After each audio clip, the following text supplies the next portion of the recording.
Going into Jerusalem, discovering the history that dates back to the first century that points to Jesus Christ. It's kind of interesting and fun to do. He is the center of our faith, and we have good reason to believe that he died for us and he was rose again. Come with me as we look for little details of the first century. Well, welcome to post-Easter week. I'd like to share a message that I gave on Good Friday, and I'm able to put some pictures into this one, into the presentation, pointing to the real history that goes beyond, our written Bible, that demonstrates as we look for Christ in the events that happened on Easter. And I have a nice picture here where we're looking through a window of a church that has basically the old city and the Temple Mount in view, and the ironwork in the glasswork points to the cross of Christ right at the center, to the Last Supper and institution of the Lord's Supper that we celebrate in our church traditions. Some of us do it once a month, some people do it once a week, but the Lord's Supper that we are to do to remember what Jesus did on the cross and that he died for us. He became our Savior, and we recognize that his body became sin for us and his blood was shed for us that we might have the forgiveness from sin. Now, the shedding of blood was God's idea, that all of the sacrifices pointed to from the Old Testament to the point where Jesus would shed his blood on Calvary, and that blood was shed so that we might be forgiven. That was God's method of removing sin. Okay, we didn't have a vote. We didn't have a perspective of how he would do it, but that's how he did it, and that's what the Bible teaches us. There's also the crown of thorns, and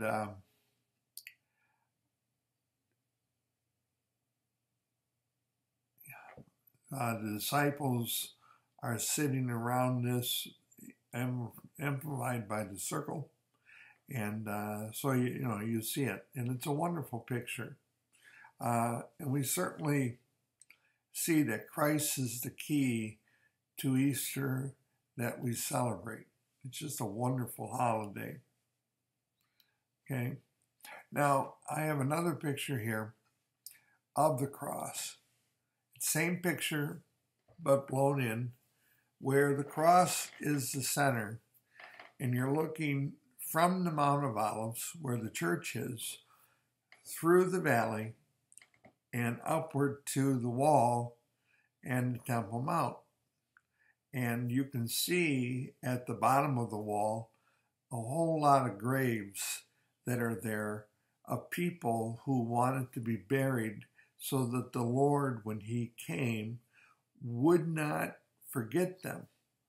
So when Jesus comes at the second coming, they were afraid that if they were buried in Illinois or if they were buried in Nebraska, Mississippi, or any other state or any other part of the world, they would be forgotten. So these people actually got buried right where they thought the Lord would return to his kingdom. And these pictures actually point to the reality of a belief that people had in the second coming. And I want you to know that the pictures come from different perspectives. In fact, they cover all three major religions that that you will find in Jerusalem. Islam, Christianity, and Judaism, they all express their belief in the Lord's coming. And, it's quite fascinating, really. And I'm going to point this out. Okay, now,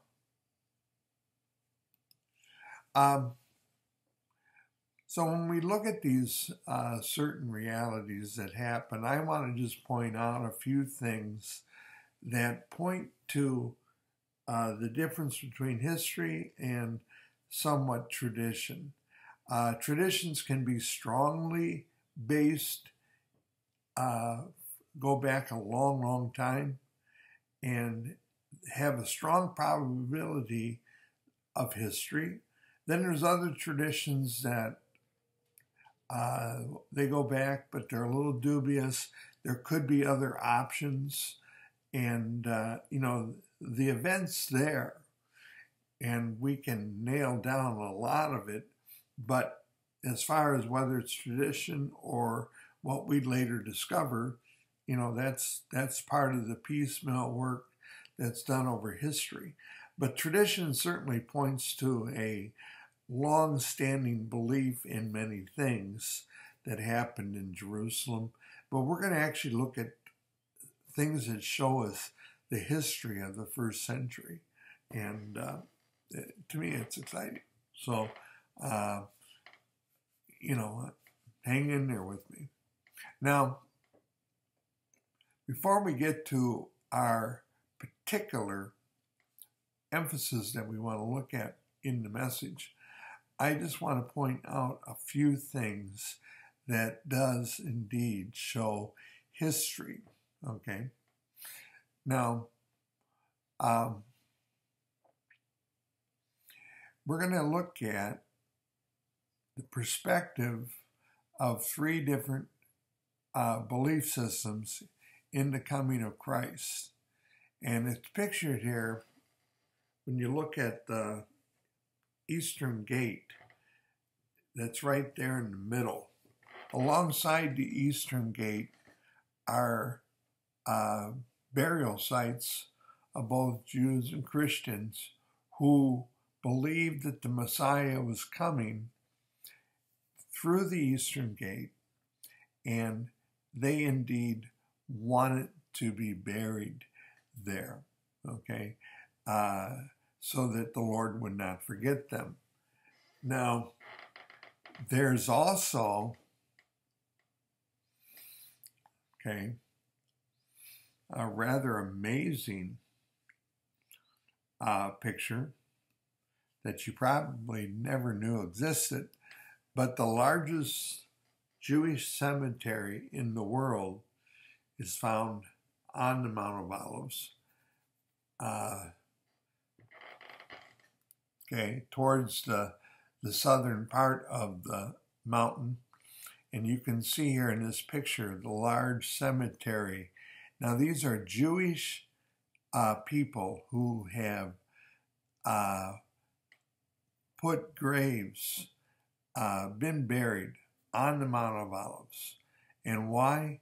Because they believe that their Messiah is going to come, again, to the same prophecy where the Messiah comes to the Mount of Olives out of the Old Testament. That same prophecy, they believe, and they will be the first to enter into the judgment of the Messiah when he returns. Okay.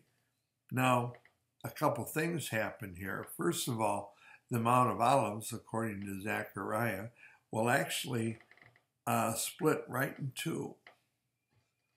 The mountain will split right in two. All of these graves, in essence, are going to be displaced, all right? And the bones probably exposed many places, but the whole thing is going to just divide right in two. The Bible tells us that they will recognize him whom they pierced. Now, these Jewish Christians did not pierce Jesus Christ. All right. It was the leadership of the Jewish people in agreement with the Gentile world forces that were there at the time through Herod and through Rome. They conspired together to put to death the Lord. And of course, Psalms 2 tells us that the Lord laughs at them and their silly unbelief. But the conspiracy to put Jesus to death was done by the leadership of the Jewish people. The crowd sort of followed along the way. Many people in those crowds would actually become Christians. And it was quite a topsy-turvy. One time, 3,000 people became Christians. Those were Jewish people. And another time, 5,000 people became Christians. So you can see Jesus had planted the seed, and many people had responded in the book of Acts to accept Christ as their Savior. So we're not trying to set up some kind of anti-Semitism here at all. This is just what's going to happen. And but these Jewish believers, they expect to see their Messiah when he comes. He is going to come, but it's not the one that they expect. Okay, it's the one that they pierced. And then they're going to, come to an understanding there. All right. So here we see the Jewish belief that Jesus or the Messiah is going to come again, and the Christian belief. But if we look at this one, this is a very amazing picture, and it's there for all of us to see. This is the Eastern Gate, okay? The Golden Gate. Now, the gates of Jerusalem are there because of the way through the years these things have been made. So you have one group of people build on another group of people, but they put the gates in the same way because of geography. And so here is the Eastern Gate, and this is the building of the Islamic people in 1500 who built this wall, and they had a gate where people came and gone. All right. The leader there, and I guess it goes all the way back to Turkey, I think, you can see the arrow slits in the wall where the arrows could be fired. They walled up the city. They walled up the city, or they walled up this gate. Why? Because if Jesus was going to come again, he wasn't going to come through that gate. That's what it was promised that he would do. And so they decided to wall it up to keep him out. And this is the Muslim belief that Jesus is going to come again. And they actually put brick and stone to their belief. It stands until now. You know, we're talking about over 600 years since they did this. So for 600 years, people have seen their belief that the Messiah would come and that they would keep the Messiah out of Jerusalem with their wall. Now, in light of the fact that when the Lord comes, the whole mountain of Mount of Olives is going to split in two just by the mere touch of the Messiah. This wall isn't going to make a big difference. In fact, this wall doesn't even make any sense in terms of actually, other than symbolic, keeping anybody out of the city. One tank could blow this wall up in no problem at all. Cannon warfare was developed soon after this wall was built, and within 50 years, this wall would become obsolete. by cannons, let alone missiles and tanks and artillery today. Uh, uh, Even by human standards, this wall wouldn't keep anybody out. But it is symbolic, but it won't keep the Lord out, because the Lord who made the earth, the universe, he's touching ground, boom, that's not going to be a big deal. So it does point, we see these things pointing to the reality that Jesus is actually going to come again from the Jewish, from the Christian, and from the Islamic point of view. There is a belief that he's coming again, and it's written in stone or in graves. Okay.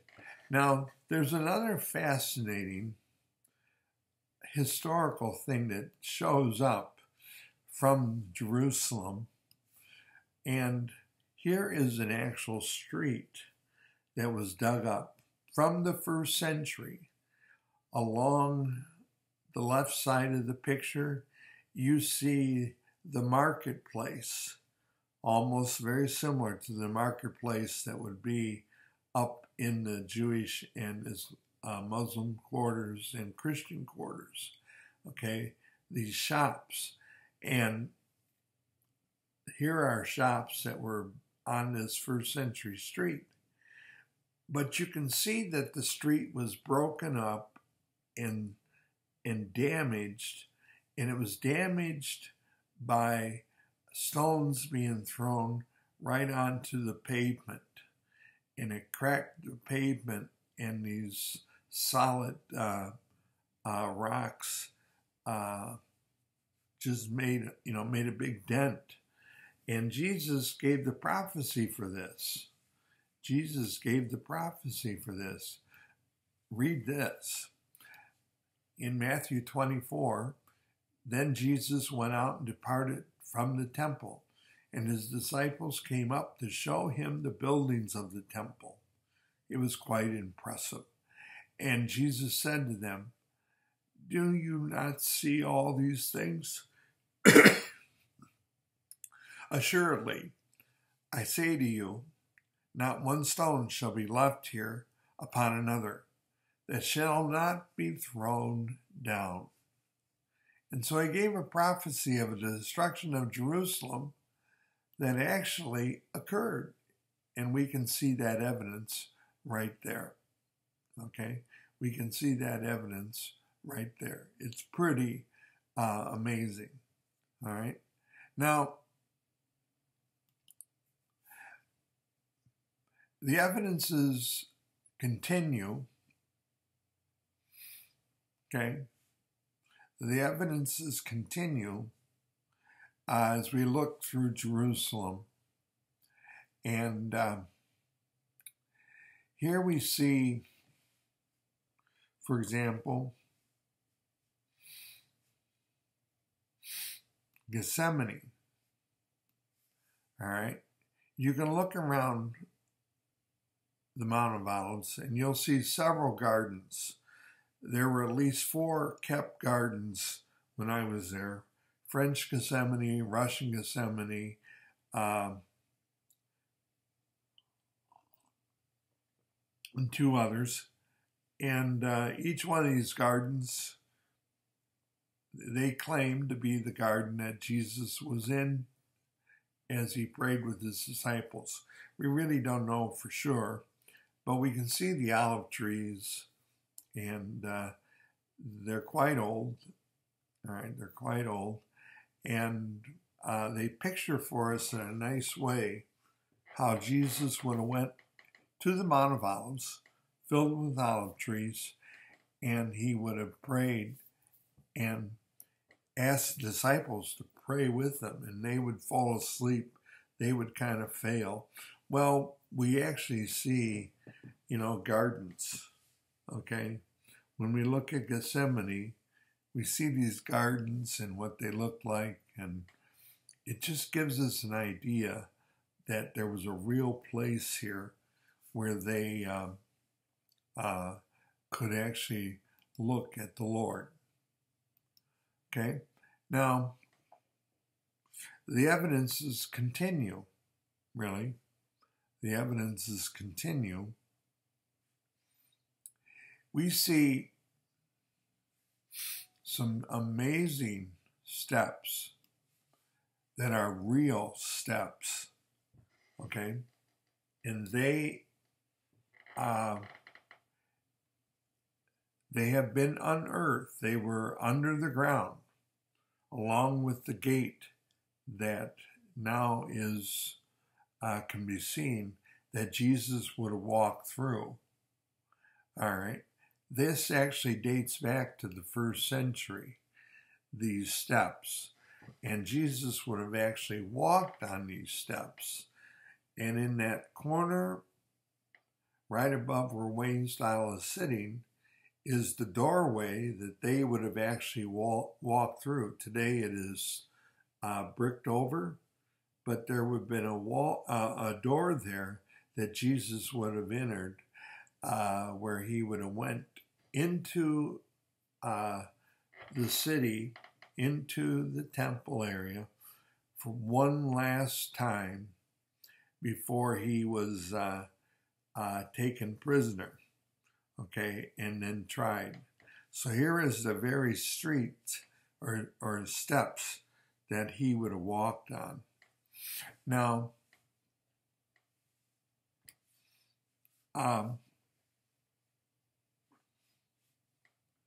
this is kind of nice. This picture shows not only the steps that are refurbished from that time period, squared up and made nice and clean, but they also show us steps that they kept original to the wear and tear of the steps, the actual steps that Jesus would have walked. So as you walk up these steps, it's quite possible that you're walking in the same space and touching the same stone that Jesus would have touched. You can see the round off steps over a period of time. This goes all the way back to the 1st century, and this area is so small that we can say fairly certain that, you know, Jesus walked up these steps many times. So, you know, it's very easy to actually follow in the footsteps of the Lord Jesus as you move up these actual stairs, okay? And now the entrance here, I have marked out with a light purple line, and that's the entrance that he would have entered into. So he would have walked up those stairs, entered into that particular gate, and these things all date back to the 1st century. Stuff above it were the stones and rocks that they found, and they rebuilt the wall from a later period of time. But you're actually looking at 1st century construction right there. And even though it's walled up now, at one time it was an opening and Jesus walked through it. So that's kind of really fascinating as we trace and see elements of real history in Jerusalem that correspond to what the Lord did. Okay, now I have a couple more pieces and then we will stop the filming for this first part. This thing, this bone, heel bone, with a real nail, iron, dates back to the 1st century. All right, and it shows how they nailed the heel. They went right through the heel with that big old spike. Okay, and there is no way that somebody could get off the cross and within, you know, a couple days be walking around like they weren't even injured. This certainly destroys and gives strong evidence to the fact that the swoon theory did not operate. Okay, Jesus he didn't just awake in the grave and walked around like he didn't have any real injury. No, he would have had a real injury. Imagine, if you would, if that was your heel. Would you be walking in a couple days, with that spike hanging through you? I don't think so. Even if they take the spike out, it's going to take a long time for your bone to heal. And they didn't have any of the technology for bone healing like we have today. But even in today's standards, you're going to be in a cast. You're going to be showing an injury. You're going to be taking a long time to heal. And you certainly are not going to be walking around like you didn't have an injury at all. So it really destroys the swoon theory, but it also shows us the brutality that happened at the cross with Jesus being crucified and nailed to the cross. Okay, it's a quite significant find.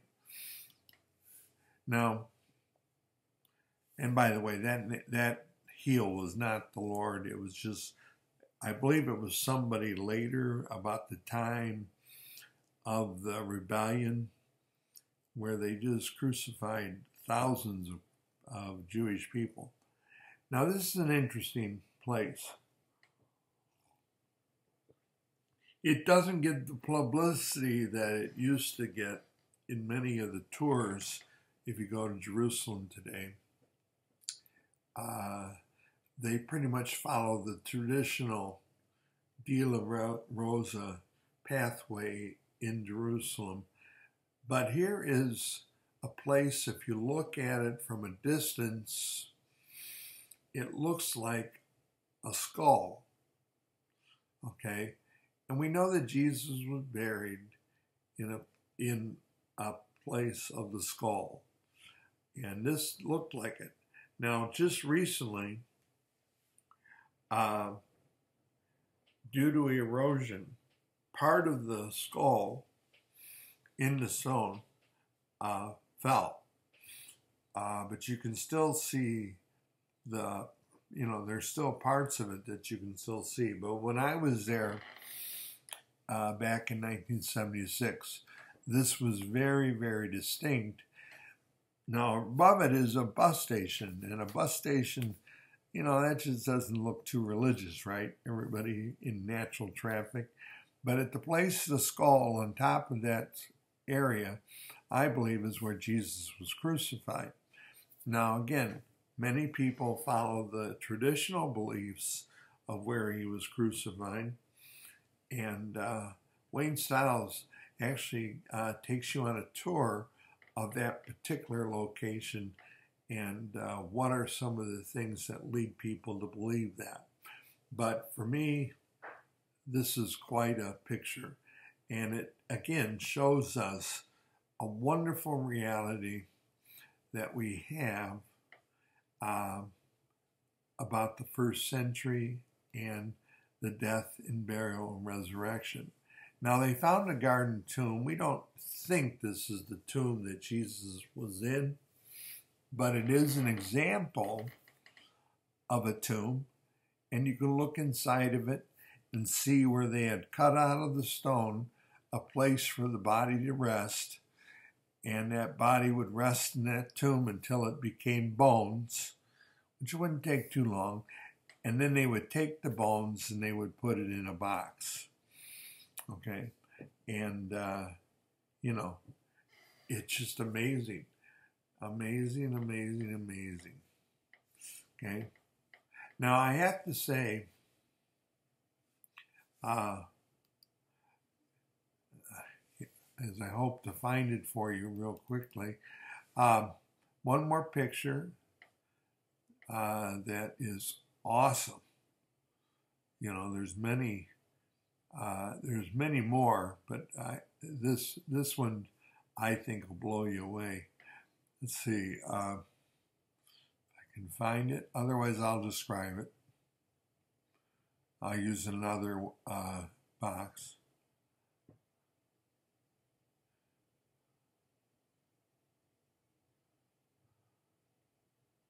Here we go. Patience is golden. All right. Now, here we have the box. Well, this is not a box for somebody who's a poor man. You can tell it's very ornate, and it's been sculptured out. And this is actually Caiaphas. Okay, Caiaphas, the high priest, who was one of the men who put together the trial and prosecution against Jesus to put him on the cross. Now, Caiaphas needed Pilate's permission. Caiaphas conspired not only with Annas, okay, but he also conspired with Herod, okay, the son of Herod the Great, and they conspired together to put Jesus on the cross. They all had their different reasons for it, and so without Caiaphas and Annas, the prosecution would have fell apart. These guys were the leaders. Well, we actually have the coffin or the box where his bones would have been kept. There's writing on the box indicating that this is Caiaphas' box, and this is amazing. You know, some 2,000 years we have the remains in the box of one of the people that participated in the trial of Christ. You can't get more historical here, and it is quite amazing. So I hope these things help you understand, understand the beauty and the power and the power and everything that had happened in that first century. There's a few more that I'm going to show you in the next segment, but these are a nice start. May God bless, and we'll be with you very shortly with the second film. Well, Jesus was raised from the dead, and there are many things that the Bible points to that give us faith that can be substantial.